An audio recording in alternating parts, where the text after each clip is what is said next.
Yeah, I thought it was very very exciting to do something that's so again 10,000 years before the films. It's something completely different, story wise. All the houses are different places, and I think also just like getting to know how it all started in terms of the Bene Gesserits and their abilities.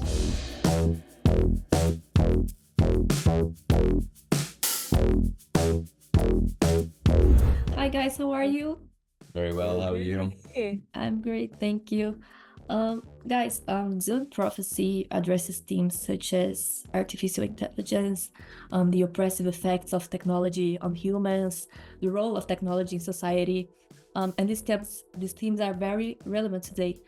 Did acting in the show make you reflect on these topics, and did it change your opinion about anything regarding AI or technology? I think it's an interesting take. Where we pick up is about 100 years after the machine wars and, thinking technology or AI or robots, whatever, is like completely banned. And it's an interesting to see a society rebuilding without those things. And then also when they are in the presence, people's opinions are so split, which I think is kind of what we're living in the world right now. Some people think it's good, some people think it's bad. So our show has a really kind of interesting take of what that would look like. I think that's such an interesting thing about the show is that nothing's ever just what it seems. Like there's always more layers to it, and no one is good or bad. Like everyone are human. I love that. Yeah, I think definitely doing a project like this, you think much more deeply about all those topics because you're, I guess, so immersed in it. And yeah, it does bring a lot of it to your attention. The Imperium is fragile. The great houses fight for control. Now is the time to secure the throne and protect the Imperium.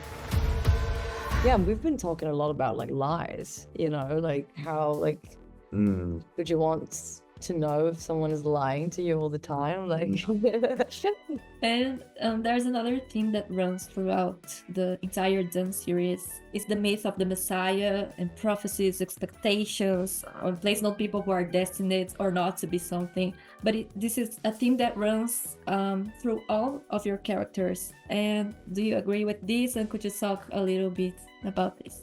I think that, the idea like prophecy and trying to predict the future, is such an important thing in our show.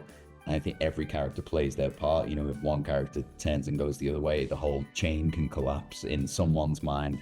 And, we talk a lot about how everyone's on a path, but everyone's path collides and everyone's path collapses and everyone has to turn and go somewhere else. And I think that's what keeps the show really interesting is every character is turned backwards, turned around, turned to the left, and to the right, and sent on a different journey.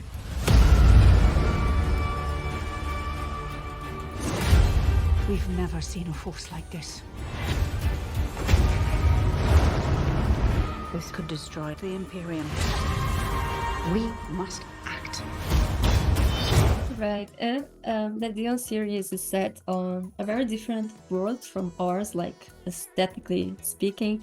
How was it for you to enter that world?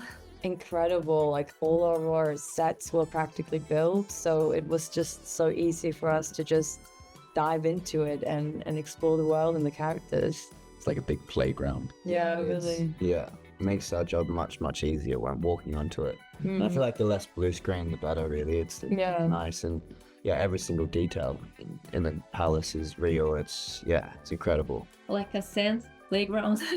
Yeah, yeah. Right. And also all the planets are very different. I think that is so Different cool, but feel. it still like works so well together. Yeah. Absolutely, yeah. And you all play characters with last names, houses that are very familiar to the people who have watched the Dune 1 and 2, Atreides and Corino. Can you explain how your stories tie into the movie's story? Well, for me, Atreides obviously, is the kind of the big name in the movies in terms of following Paul. What's been really interesting is coming back a long time before that and finding Atreides in a very different place.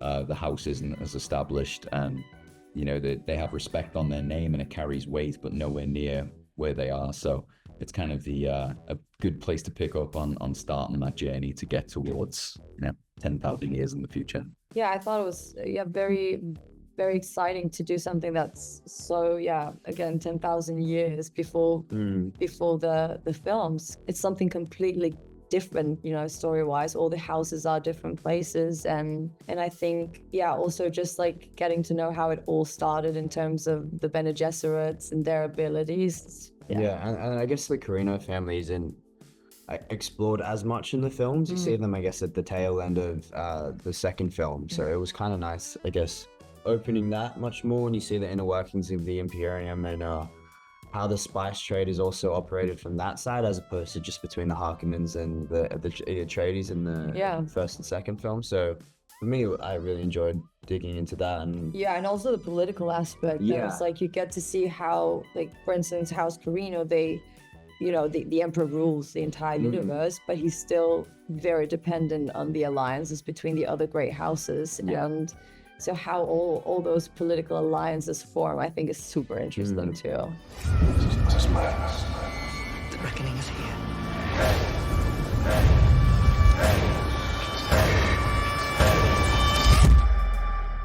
I run a school for young women.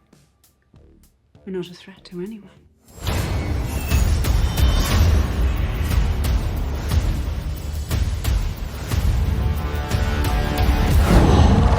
Wow.